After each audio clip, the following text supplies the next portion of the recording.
My name is Liam. I'm 26 years old, and my parents left me to die in a hospital because my brother needed a ride home from the dog park. Before I tell you what was in the letter that made their whole world crumble, let me know where you're listening from in the comments below. It feels good to know there's a world out there beyond the four walls I grew up in. It all started with a phone call. Not from me. I was a little busy being unconscious at the time. The call came from a man whose voice was calm, professional, and held the kind of weight that could crack concrete. Dr. Ramirez, he said his name was, from the emergency room at St. Jude's Hospital. He told my parents that I had been brought in unresponsive. My body was in the process of shutting down. The words he used were precise and terrifying: anaphylactic shock, severe respiratory distress, critically unstable. He made it as clear as humanly possible. You need to come now. We're doing everything we can. But you need to be here. Tonight might be his last. I can picture the scene perfectly. My mother, Helen, standing in her immaculate kitchen, the phone pressed to her ear, a flicker of annoyance crossing her face for interrupting her evening.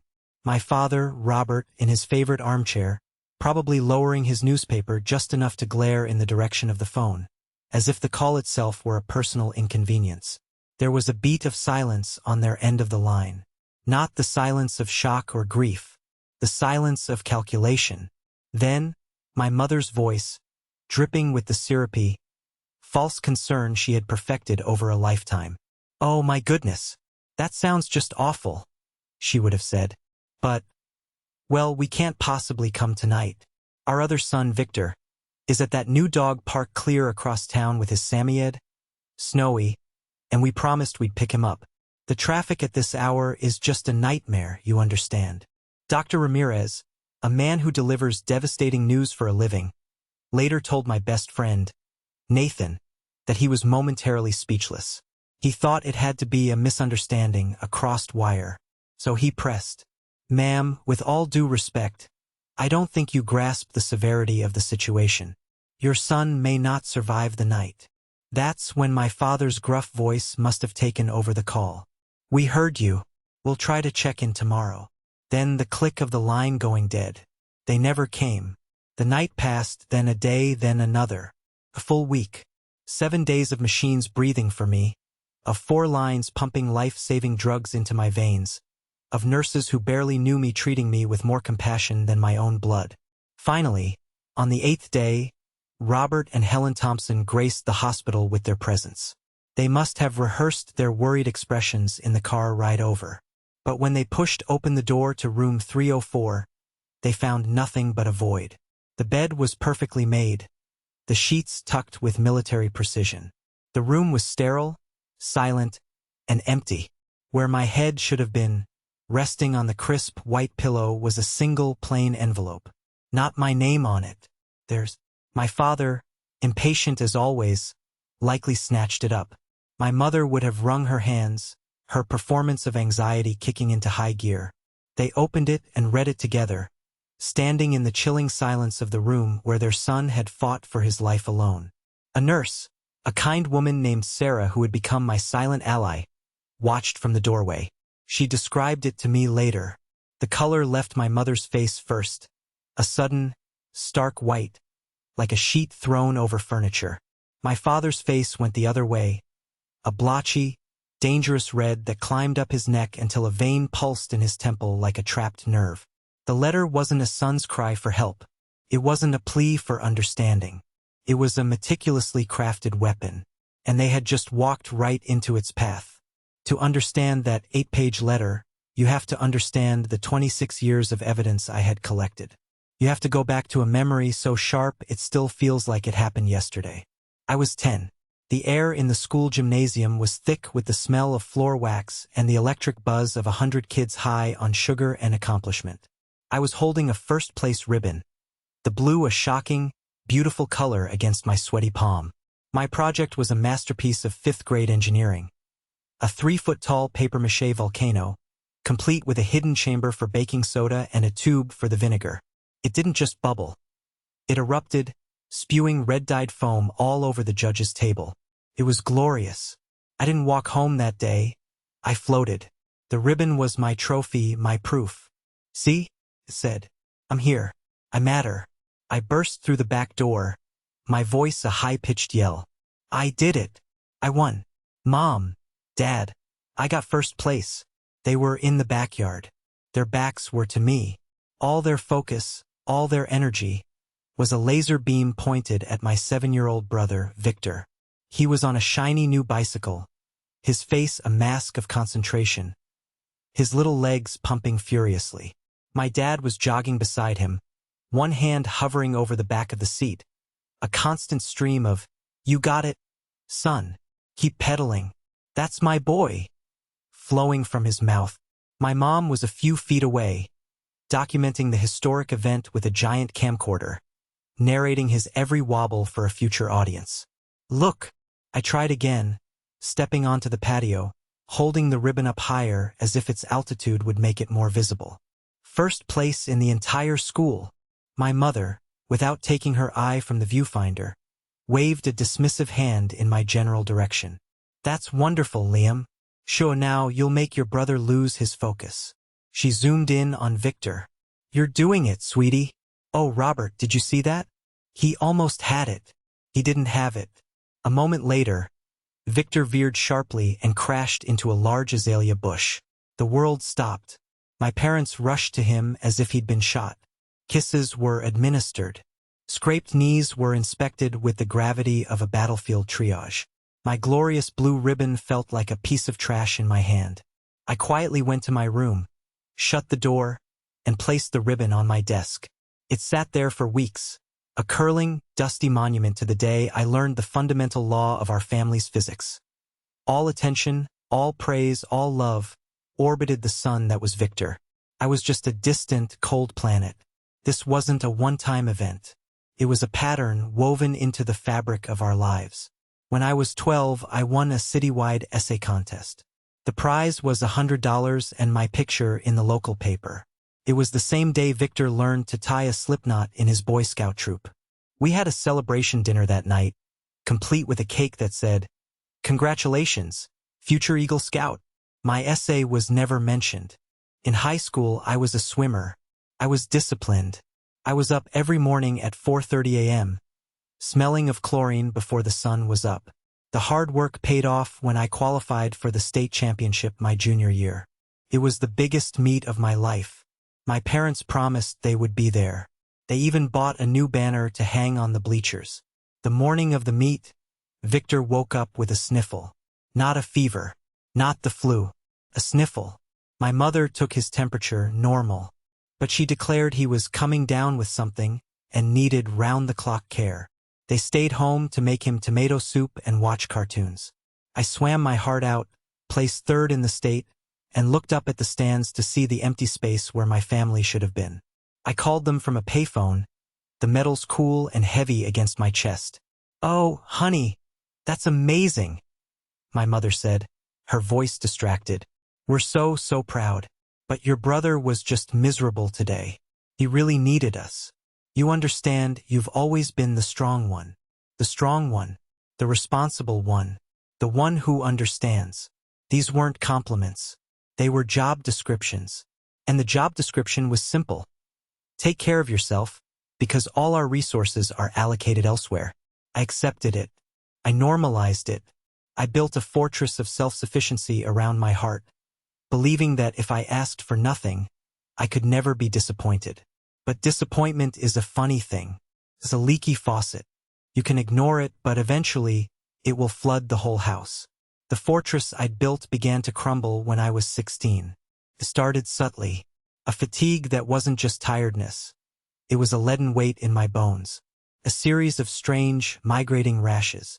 A deep, aching pain in my joints that felt like an old man's arthritis. I tried to hide it, attributing it to my grueling swim schedule and the stress of AP classes. Being sick was not an option in my family. It was a form of weakness and inconvenience. But you can't hide your body's betrayal forever. One morning, I couldn't get out of bed. The pain was so intense that the simple act of swinging my legs to the floor felt like climbing a mountain. My mother's reaction was not concern, but irritation. "Liam, you have a calculus exam today. You can't just not feel like it. It took 3 more episodes like that, and a call from the school nurse after I nearly passed out in class, for them to finally take me to a doctor. The journey to a diagnosis was a long and frustrating maze of appointments, blood tests, and specialists. I mostly went alone. My parents were always stuck in a meeting or had to take Victor to practice. I became fluent in medical terminology and learned to advocate for myself in sterile, intimidating offices, a 16-year-old boy pretending to be an adult. Finally, the diagnosis came from a rheumatologist. A severe autoimmune disorder. My immune system, the very thing designed to protect me, was confused. It was attacking my own healthy tissues and organs. The doctor explained it was chronic, manageable, but serious. It required a strict regimen of daily medications, regular monitoring, and a vigilant avoidance of known triggers. We all sat in his office as he explained this.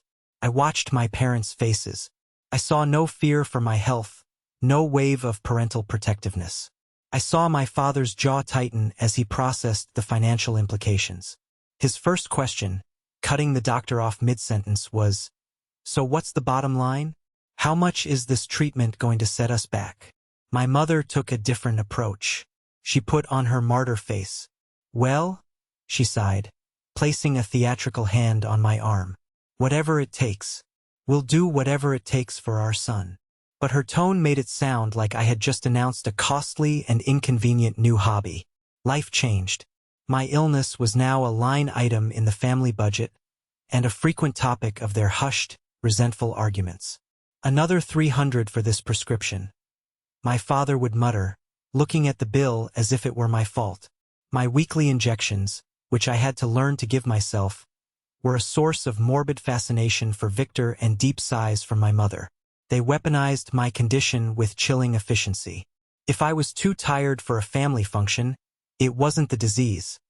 I was being antisocial. If I had a food sensitivity, I was being picky. The most cutting remarks came from my father. He grew up with a pull-yourself-up-by-your-bootstraps mentality, and he viewed my illness as a character flaw. One evening, after I had to decline helping him with yard work because of debilitating joint pain, he stood in my doorway, his shadow falling over me. "You know," he said, his voice quiet but sharp as a razor, "my father worked in a steel mill for 40 years. He never once took a sick day. People were built differently back then. Stronger." He looked at me, not with sympathy, but with contempt. "You have to fight this thing, Liam. It's mind over matter." He was telling me my pain wasn't real. He was telling me I was weak. That night I made a vow. They would never see my pain again. I would swallow it down along with my pills. I would become a master of disguise, wearing a mask of perfect health. I would be strong just like he wanted. I would be so strong that I would eventually break. The breaking point didn't come in a single snap, but in a slow, grinding erosion of my spirit that lasted through my college years. The great divergence began the spring of my senior year of high school. I'd been accepted to the State University's engineering program, a top-tier school. It wasn't an Ivy League, but it was excellent, and with my scholarships it was almost affordable.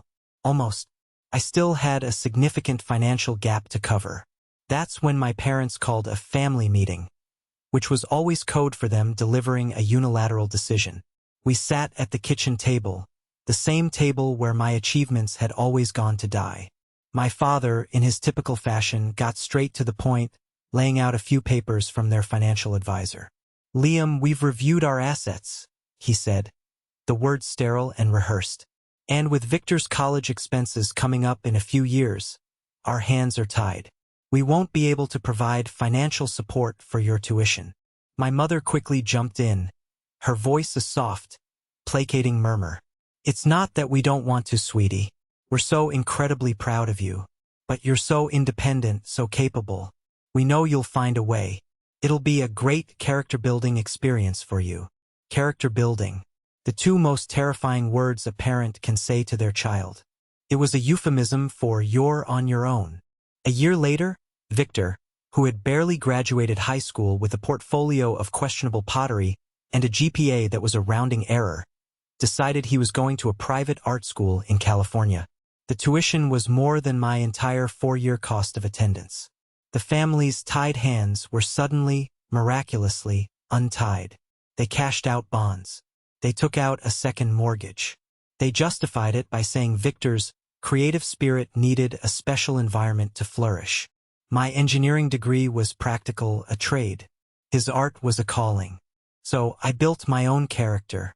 My college experience wasn't one of frat parties and football games.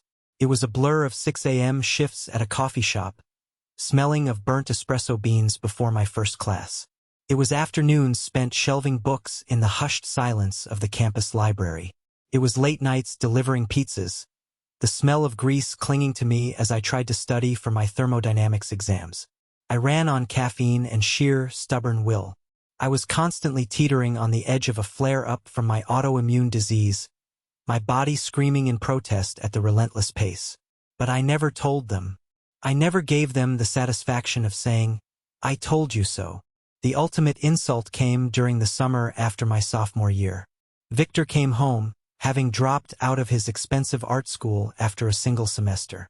He claimed it was too commercial and was stifling his authentic voice. Did they hold him accountable? Did they tell him to get a job? No. They bought him a brand new, cherry red convertible. My mother posted a picture of him on Facebook, beaming, leaning against the hood of the car. The caption read, "So proud of our Victor for having the courage to walk away from something that wasn't right for him. On to the next adventure." I saw the post while on my 30-minute break from my third job of the day, a grueling manual labor gig at a warehouse. I was covered in sweat and grime, eating a squash sandwich and looking at a student loan statement on my phone that felt like a life sentence. The injustice of it was so profound, so absolute, it almost felt comical. I didn't get angry. I felt a strange, cold calm.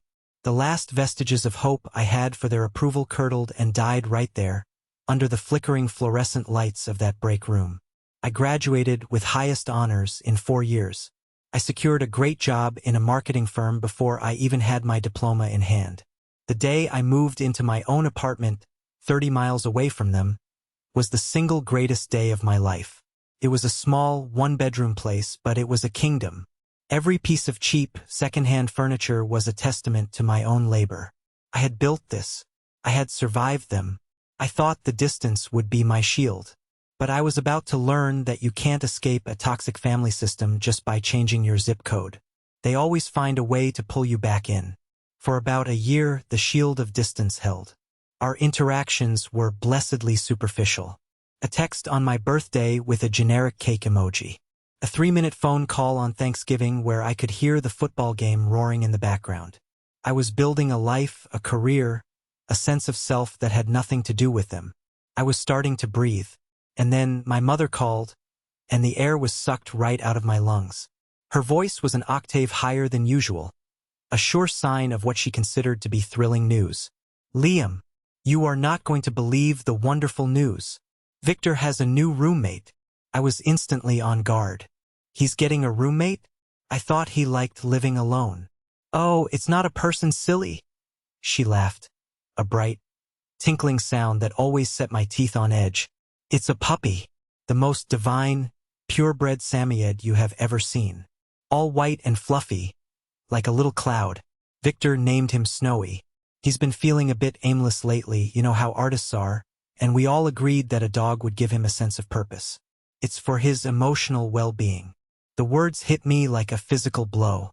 A dog, a Samoyed, one of the fluffiest, highest dander breeds on the planet. My most severe, documented, hospitalized for it as a child allergen trigger. They knew. Of course, they knew. My entire medical file was a testament to it. My specialist, Dr. Rivera, had sat them down himself when I was a teenager and drawn them a diagram of how dander could trigger an autoimmune cascade that could lead to anaphylaxis. He had used the words life-threatening. There was a buzzing in my ears. I kept my voice level, fighting to keep the tremor out of it. "Mom, you know I can't be around dogs. You know what Dr. Rivera said." Her response was a puff of air, a complete dismissal. "Oh, Liam, don't be so melodramatic. It's not like you're living here day to day. You're 30 miles away. That means I can never come home again, I stated, the words tasting like ash. Not for Christmas. Not for your birthday. I can't step foot in that house. Well, that's a choice you'll have to make, isn't it? Her voice hardened, the sweetness evaporating to reveal the steel underneath. We are not going to deny your brother something that brings him so much joy just because of your sensitivity. My sensitivity, like it was a personality quirk, like I had chosen to have a body that tried to kill itself. I tried to reason with them, a desperate last-ditch effort. Mom, please, there are hypoallergenic breeds. Or maybe you could invest in some high-end air purifiers. We could work something out. A compromise? A compromise?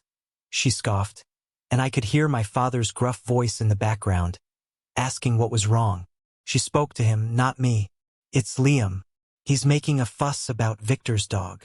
She came back on the line to me. Your father agrees. This is ridiculous.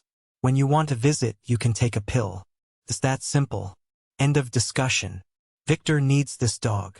You can take a pill. The 4 words that perfectly encapsulated their view of my existence. My chronic, debilitating, and sometimes life-threatening illness could be reduced to a minor inconvenience, easily solved by a trip to the pharmacy. My comfort, my safety, my very life was less important than my brother's fleeting desire for a pet. A pet they had paid, I later discovered, over $3,000 for. The call ended. I slid down the wall in my hallway, the phone still pressed to my ear, listening to the dial tone. This wasn't a simple case of favoritism anymore. This was a conscious, deliberate act of exclusion. They had installed a biological weapon in their home, aimed directly at me. They had chosen the dog. And in doing so, they had made it perfectly, painfully clear that there was no longer any room in the family for me. The war wasn't coming. It had just been declared. I held my ground for 2 months. 2 months of radio silence. I ignored their texts. I let their calls go to voicemail. I was hurt, but I was also resolute. I would not beg for a place at a table where I was actively being poisoned. But then my birthday rolled around, and the old conditioning kicked in. A text from my mom arrived. Thinking of you on your special day. We miss you. I'll make your favorite lasagna if you come for dinner on Saturday. Let's not let this silly dog thing come between us. It was a masterfully crafted piece of manipulation. The acknowledgement of my birthday, the "we miss you," the mention of my favorite childhood meal, and the minimization of the issue as a silly dog thing. The hopeful, foolish 10-year-old boy inside me, the one still holding the blue ribbon, whispered, maybe she gets it now. Maybe this is an olive branch. Against my better judgment, I accepted. I told myself I would stay for an hour, max. I would be in control. The moment I opened my car door in their driveway, I knew I had been a fool. The smell hit me instantly. That faint, musky odor of animal that clings to everything. I walked to the front door, my heart pounding a nervous rhythm, and before I could even ring the bell, it swung open. My mother stood there, beaming, and at her feet, a giant, fluffy, white creature, its tail wagging furiously. Snowy. My breath hitched. Mom, you promised. You said you'd put him in his room. Her smile didn't falter. Oh, I couldn't bear to lock him up all alone. He's part of the family now. Don't worry, I vacuumed, she said, as if a vacuum cleaner was a match for a Samoyed's dander. Come in, come in. Don't just stand there. Walking into that house felt like walking into a lion's den. Every surface seemed to be coated in an invisible layer of my own personal kryptonite. My father grunted a hello from his recliner, his eyes glued to a golf tournament on TV. Victor was in the kitchen, cooing at the dog as he gave it a piece of cheese. He glanced at me and I saw it. A flicker of something triumphant in his eyes. A smirk. He knew exactly what this meant. The dinner was torture. I could feel my body starting to react almost immediately. It began as a tickle in the back of my throat. I tried to ignore it. Then my eyes started to itch, a maddening, persistent burn. I surreptitiously popped 2 of my strongest antihistamine pills, praying they would hold back the tide. The conversation, of course, was all about Victor and the dog. We heard about Snowy's puppy training classes, Snowy's favorite squeaky toy, a hilarious anecdote about Snowy chewing up my father's slippers. My father, who had never once shown interest in my swimming career or my academic achievements, was utterly captivated, laughing and asking questions. I was a ghost at the table, completely invisible. "So, Liam," my mother said, finally turning to me as she served the lasagna, "tell us something interesting. How's that marketing job?" The question was a perfunctory afterthought. Before I could answer, I was seized by a coughing fit, a dry, hacking cough that I couldn't stop. I grabbed my water glass, my knuckles white. My mother sighed, the sound sharp and annoyed. "For heaven's sake, Liam, are you catching a cold? You should really take better care of yourself." "It's not a cold, Mom," I rasped, my voice getting hoarse. "It's the dog. I'm having a reaction." My chest was getting tight, a familiar and terrifying sensation, like a band was being cinched around my lungs. "Oh, stop it," she snapped, her voice losing all pretense of warmth. "You are being utterly dramatic. You're fine. Now, you are ruining a perfectly lovely family dinner with all this negativity." Ruining it. The words echoed in my head. I looked around the table. My father was scowling at me, annoyed by the interruption. Victor was watching me with that same cold smirk, enjoying the show. I was struggling to breathe, my body screaming warnings at me, and to them I was just a party foul. Killjoy. I pushed my chair back, the legs scraping loudly against the floor. "I have to go," I choked out, stumbling to my feet. "You haven't even touched your lasagna," my mother said, her voice laced with accusation. I didn't answer. I just turned and walked, or rather, fled, out of that house. I fumbled for my car keys, my hands shaking. As I peeled out of the driveway, I glanced back at the dining room window. They were already eating. The ghost had left the table, and no one had even noticed. I drove, gasping for air, the world narrowing to a tunnel. I was running for my life, and I didn't even know how literal that was about to become. The drive home was a blur of panic and wheezing. I made it back to my apartment and immediately used my emergency inhaler, collapsing onto my couch, my heart hammering against my ribs. The initial, acute reaction subsided after an hour, leaving me shaky and exhausted. I thought the worst was over. But with my particular autoimmune condition, sometimes the initial exposure is just the primer. The real explosion comes later, a delayed reaction. Over the next 3 days, my body felt like a ticking time bomb. A low-grade fever started. The fatigue was bone-crushing. My joints ached with a fiery intensity. But I did what I was trained to do. I pushed through. I minimized. I told myself it was just the after effects and they would pass. I had a huge presentation scheduled for that Friday at work. It was the culmination of a 3-month project, a pitch to land a major new client. My career was my sanctuary, the one place where competence and hard work were rewarded. Couldn't fail. My boss, Mr. Davidson, was counting on me, and so was my team. The idea of calling in sick, of showing weakness, was unthinkable. Friday morning, I woke up feeling like I was underwater. Every movement was a struggle. Breathing felt like I was trying to suck air through a wet sponge. I looked in the mirror and saw a stranger. My face was pale and puffy, with dark circles under my eyes. I spent 20 minutes in a hot shower, trying to steam my lungs open. I put on my best suit, a dark navy armor to hide the crumbling infrastructure beneath. As soon as I walked into the office, my friend and colleague, Nathan, took one look at me and his usual cheerful expression vanished. "Whoa, Liam, are you sick? You look like you've seen a ghost." "Just bad allergies," I lied, my voice sounding weak and thin. "Didn't get much sleep." "Dude, it's more than that," he insisted, stepping closer. "You're wheezing. I can hear it from here. You need to go home or to a doctor." Our biggest competitor in the office, a slick guy named Mark, sauntered by. "Toughing it out, Thompson? Don't choke during the pitch," he said with a smug grin. The comment, meant to be a jab, was terrifyingly close to the truth. "I'll be fine," I told Nathan, forcing a confidence I didn't feel. "After the presentation, I'll head home." Somehow, I got through the 2-hour meeting.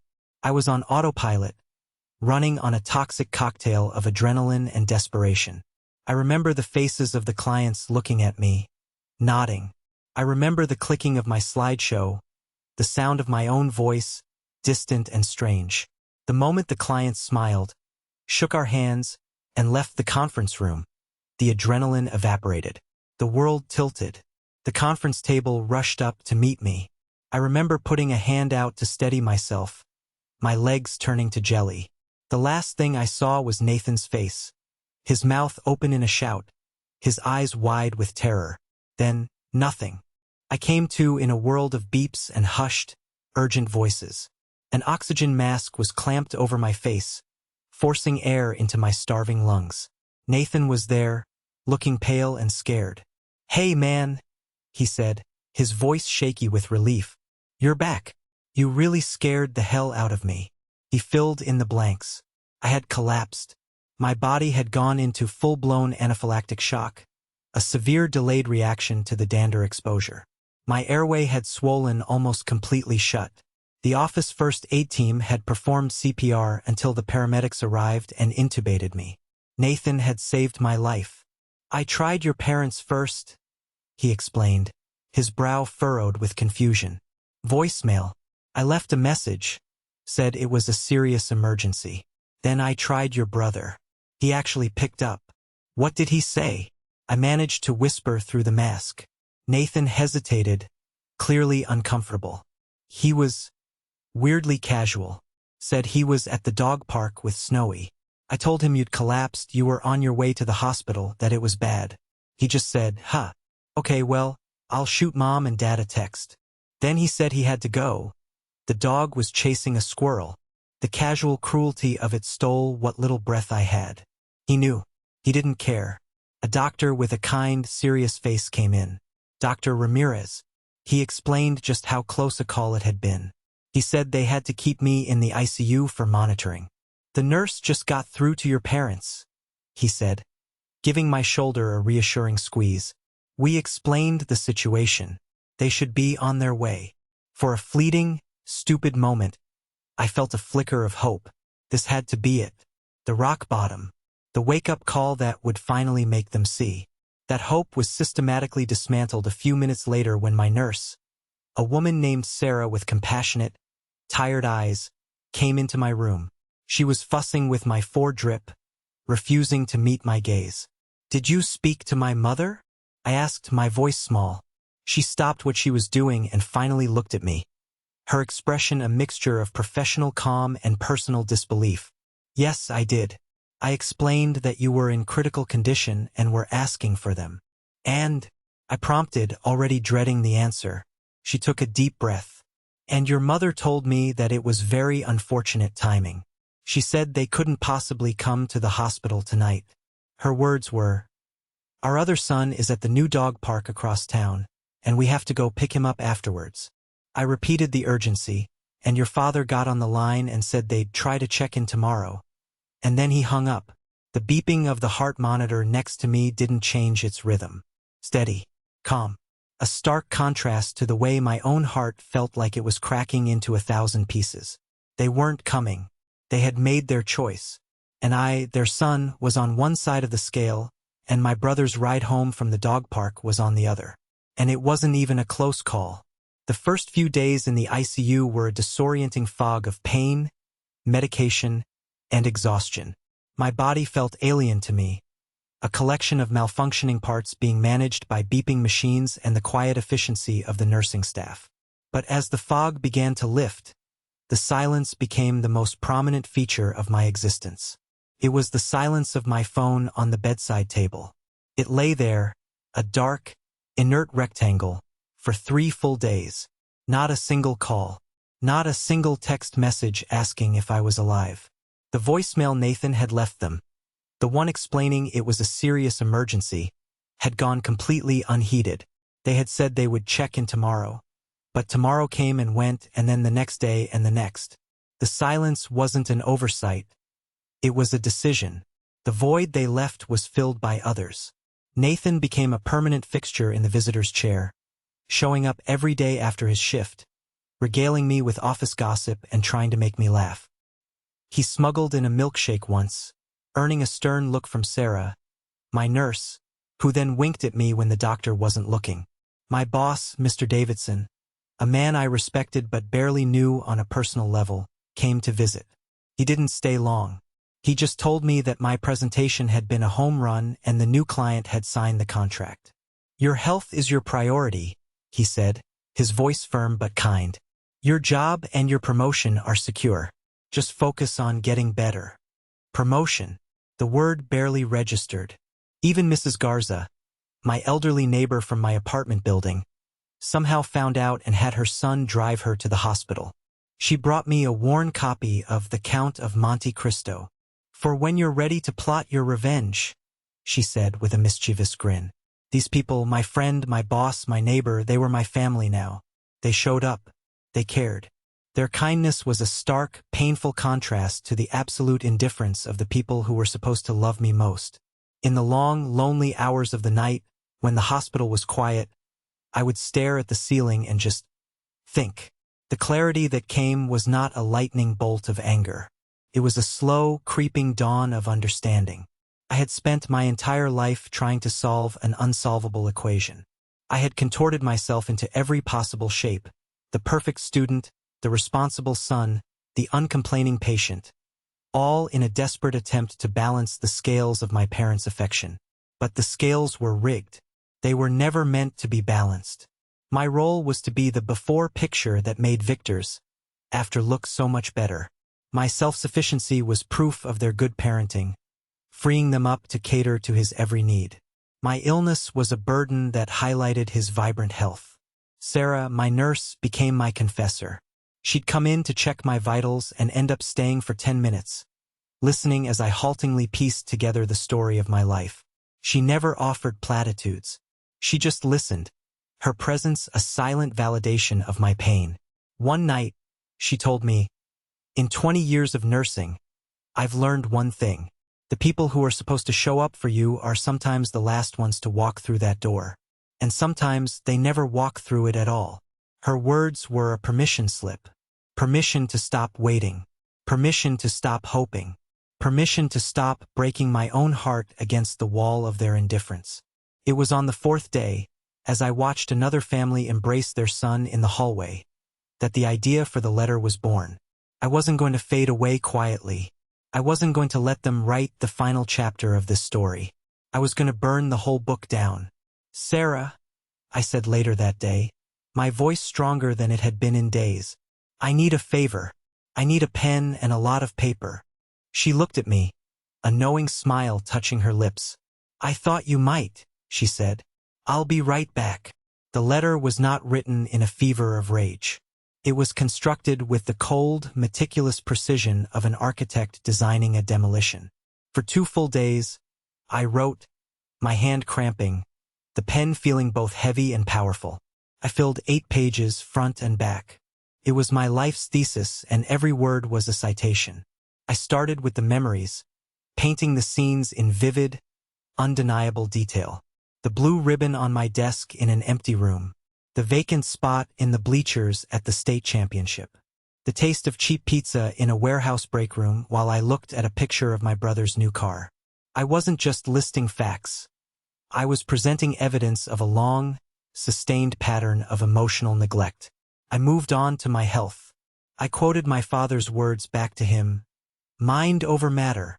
I described the feeling of sitting alone in waiting rooms, of learning to inject myself, of being told my life-threatening illness was dramatic. I recounted the final dinner, the feeling of my lungs constricting while my mother accused me of ruining her evening. Then I brought them to the present, to the hospital room they had never seen.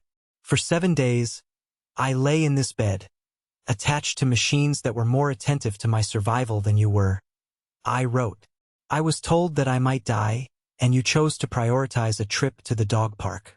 There is no excuse, no justification, no spin you can put on that choice. It is the single, purest truth of our relationship. And it has set me free. I laid out the terms of my new life. This letter is not a negotiation. It is a notification. I am officially resigning from my role as your son. I will not be at Christmas. I will not be there for birthdays. I am severing all ties. Do not call. Do not write. Do not try to see me. We are, for all intents and purposes, strangers. And then, I delivered the coup de grace. The part of the letter that would shift their concern from their lost son to their lost assets. The twist that I had held onto for years. Before he passed away, Grandpa Thompson made a promise to me. I wrote, the memory clear as day. He saw the dynamic in this family more clearly than anyone. He often told me I reminded him of himself. During his last visit, with Aunt Carol sitting right there as a witness, he told me he wanted me to have the family lake house. It was his wish that I have a place of peace, a legacy separate from the main estate. He never formalized it in his will, a mistake born from the naive belief that his own son would honor his dying wish. This was my intended inheritance. I now know that honor is a concept you don't understand. I am also aware, through Aunt Carol, of your plans to sell that lake house to provide Victor with a down payment for a home of his own. As of this morning, I have retained a lawyer. We have already filed a petition with the probate court to contest the sale and enforce Grandpa's verbal promise, backed by a credible witness. All assets related to the property will be frozen, pending a hearing.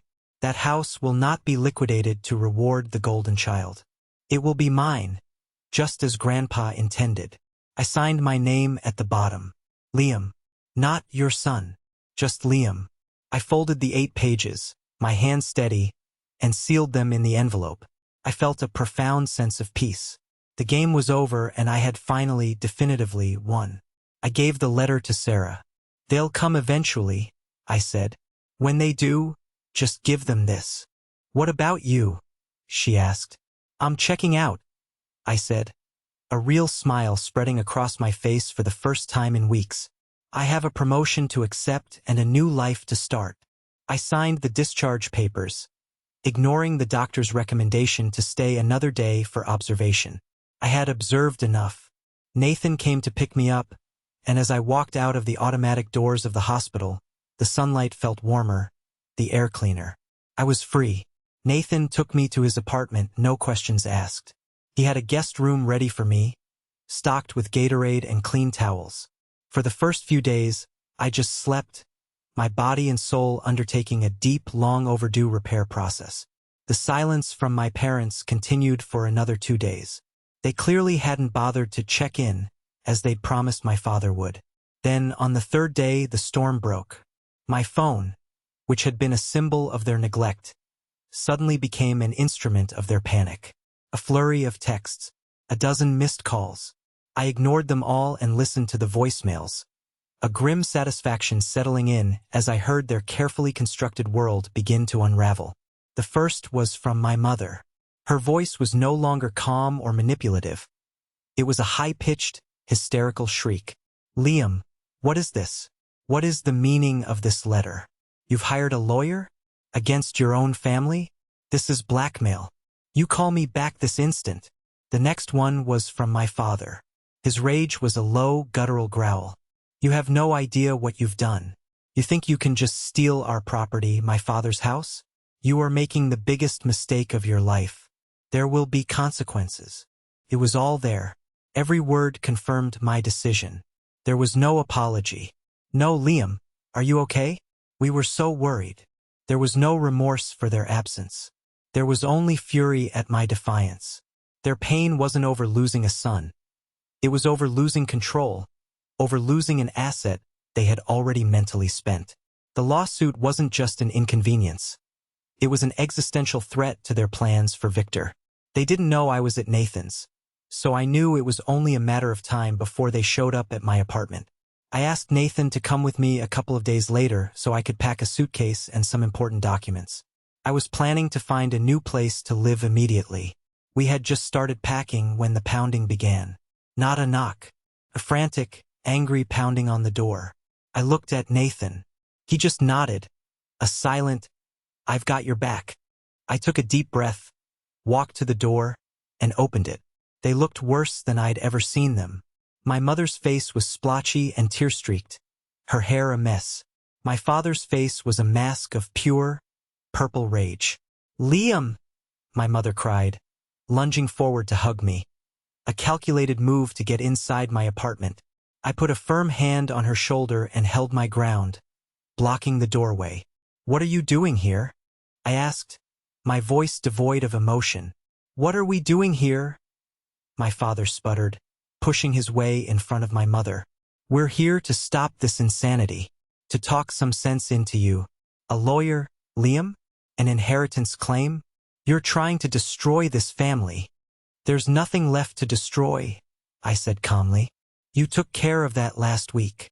"We made a mistake," my mother sobbed, the tears flowing on command. "We were worried about Victor, and we didn't understand how serious it was. We are so sorry." The apology was hollow, pathetic. It was a week too late and a lifetime short. "No," I said, my voice cutting through her performance. "You're not sorry you weren't there. You're sorry I'm not playing by your rules anymore. You're sorry there are consequences." That's when she made her fatal error. Cornered, desperate, and losing control, the truth spilled out, ugly and unvarnished. "It's not fair," she shrieked, her voice cracking. "We didn't know it would be like this. Dr. Rivera told us years ago that there was a small chance of a severe reaction, but we never thought it would actually happen. You're always so resilient." The world seemed to stop for a second. Nathan, standing behind me, sucked in a sharp breath. "Years ago." The words hung in the air between us, heavy and poisonous. This wasn't a mistake. This wasn't a misjudgment. This was a calculated risk they had taken with my life for years. They knew. They had been explicitly warned by a medical professional about the potential for a deadly outcome, and they had consciously chosen to ignore it, to downplay it, to gamble with my life because it was inconvenient to do otherwise. I stared at her, and all the years of confusion and self-doubt fell away. I wasn't crazy. I wasn't being dramatic. I had been living with two people who saw my life as an acceptable loss. "Get out," I said. The words were quiet, but they carried the weight of a final judgment. "Liam, please don't do this to us," she begged. "I'm not doing anything to you," I replied, my voice rising, cold and hard as iron. "I am finally doing something for myself. Now get out of my home." I looked at my father, who stood there, speechless for the first time in his life, his rage replaced by a stunned, slack-jawed disbelief. He had lost, and he knew it. "I am closing this door," I said, speaking slowly and deliberately. "Do not come back. Do not contact me again. We are done." And without waiting for a reply, I swung the door shut, the sound of the deadbolt sliding into place the most satisfying sound I had ever heard. It was the sound of my own liberation. The 6 months that followed were a reconstruction project on the ruins of my old life. The legal fight for the lake house was, to my surprise, short and decisive. My parents hired an aggressive lawyer who postured and threatened, but they had no defense against the truth. Aunt Carol, my mother's own sister who had been sidelined by the family for years for being too outspoken, was more than happy to provide a sworn affidavit detailing my grandfather's wishes. Faced with a losing case and the public humiliation of having their family's dirty laundry aired in court, my parents folded. The house was mine, my inheritance. I didn't sell it. It became my fortress of solitude, a quiet testament to the one man in my family who had truly seen me. The bigger change came from Mr. Davidson. He called me into his office a month after I returned to work. He offered me a significant promotion, heading a new marketing division. The only catch, it was based out of the company's regional headquarters in a new city, 40 miles further away from my parents. It was a lifeline disguised as a career opportunity. I accepted on the spot. The move was a baptism. I found a new apartment, packed up my life, and left my old city without a single look back. I also found a therapist, Dr. Evans, a sharp, compassionate woman who helped me put names to the ghosts that had haunted me. She explained the toxic family dynamic of the golden child and the scapegoat. The scapegoat, she said, is the designated carrier of the family's problems. They are the difficult one, the sickly one, the dramatic one. Their purpose is to absorb all the negativity, making the golden child shine brighter and allowing the parents to avoid looking at their own failings. It was like she was reading the instruction manual of my childhood. Understanding it didn't erase the pain, but it took away the shame. It wasn't my fault. My chosen family solidified. Nathan and I had a standing weekly video call. I kept in touch with Mr. Henderson, the elderly widower from my old building, who sent me letters full of grandfatherly advice. These connections were my true foundation.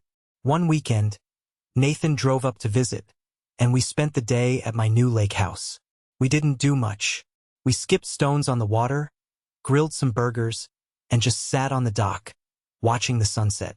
In the quiet companionship of that afternoon, I felt a sense of peace and belonging that I had chased my entire life. With my new salary, I paid off a huge chunk of my student loans. I bought a new couch that wasn't from a thrift store. I started a college fund for myself, taking a night class in photography, something I'd always wanted to do.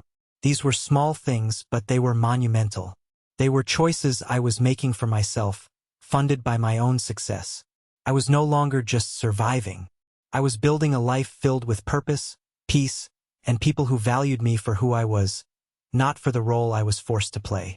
Just when I thought the chapter with my family was completely closed, a text message from an unknown number lit up my phone. "Liam, it's Victor. Please, can we talk? It's important." Every instinct screamed at me to block the number, to delete the message and pretend it never happened. What could he possibly have to say that I wanted to hear? But a morbid curiosity, a need for a final, definitive answer, won out. I agreed to meet him, choosing a busy, neutral coffee shop halfway between our two cities. The brother who walked in was a stranger. The cocky, entitled swagger was gone. He was thin, his clothes were worn, and he looked like he hadn't slept in a week. He ordered a black coffee and sat opposite me, his hands trembling slightly as he wrapped them around the warm cup. For a long moment, he just stared into his coffee. "Thanks for coming," he finally said, his voice quiet. "I'm not here to absolve you, Victor," I said, my tone flat. "I'm here because I want to know why." He looked up, and for the first time in his life, I saw genuine remorse in his eyes. "I'm sorry," he whispered. "Liam, I am so sorry. For all of it. Especially the dog." I just waited, my face a mask of stone. "You have to believe me," he said, his voice cracking. "I never really wanted that dog." I let out a harsh, disbelieving laugh. "You're kidding me, right? You were obsessed with it." "No," he insisted, shaking his head. "I was obsessed with what the dog represented. It was a test. It was always a test. I'd ask for something bigger and more expensive each time, and when they gave it to me, it was proof. It was proof they loved me more." He looked down again, ashamed. "When Mom came up with the idea for the dog, I knew. I knew what it would do to you. I knew it would keep you away. And a sick part of me wanted that. I wanted them all to myself. I didn't want the competition." He described the house after I had gone. He called it a pressure cooker. Without me there to be the family's designated problem, all of my parents' anxiety and dysfunction turned on him. They smothered him, questioning his every move, criticizing his art, demanding he live up to the perfect image they had created for him. "It was awful," he said. "I finally understood. Being the golden child is its own kind of prison." He told me he had a massive fight with them a month ago. He had packed a bag and left.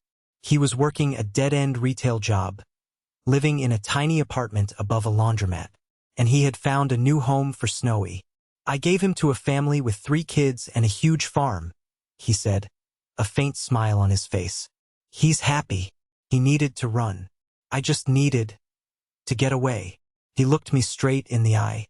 "I know I have no right to ask, and I know it might be too late, but I don't want to be their pawn anymore. I want a chance to have a brother." The confession didn't magically erase 2 decades of pain, but it shifted something inside me. I saw him not as my rival, but as another casualty of their war. He had been given a different weapon, a different role, but he had been wounded all the same. The path to any kind of real relationship would be long, and my trust would be a hard thing to earn. But for the first time, it felt like a possibility. "We can start with coffee," I said. It wasn't forgiveness, but it was a beginning. It's been over a year now since I closed that apartment door on my parents. My new life is quiet, and it is beautifully, wonderfully my own. The lake house is my refuge. I go there when I need to think. The calm water a mirror for the peace I've finally found within myself. Victor and I still have coffee. It's not always easy. We are two strangers learning to speak the same language after a lifetime of misunderstanding. But we're trying. He's in therapy now, too. He's trying to build a life on his own terms, and for that, I respect him. I have zero contact with my parents. I've heard through my aunt that they talk about a potential divorce sometimes, unable to cope now that their dysfunctional family dynamic has been shattered. Their world imploded when they could no longer use their sons as props. I feel a distant sadness for them, but I don't feel responsible. Their relationship, like their parenting, was their own choice. My only choice was to save myself. I've learned that forgiveness is not about absolving others. It's about releasing yourself from the prison of their actions. I forgive them for not knowing how to love me, but I will never reconcile with the choices they made. Some gaps are too wide to be bridged. For 26 years, I fought for a scrap of love from a table that was never set for me. Now I understand that my worth was never in their hands. It was always mine. Blood makes you related, but it doesn't make you family. Family are the people who show up when you're drowning. Family is the friend who drives you to the hospital, the boss who protects your future, the neighbor who brings you a book. Family is the brother who is trying, against all odds, to find his way back. We choose our family through actions, loyalty, and love. My life is not a fairy tale. The scars remain, but they are a part of my story, a testament to the fact that I survived. I am the author of my own life now, and for the first time, I can't wait to see what happens in the next chapter. Thank you so much for listening to my story. I truly hope it has touched you in some way. Have you ever had to make a difficult choice to protect your own peace and well-being? I would be honored if you shared your thoughts or your own story in the comments below. And please, if this resonated with you, don't forget to like and subscribe so you don't miss what comes next. Take good care of yourselves.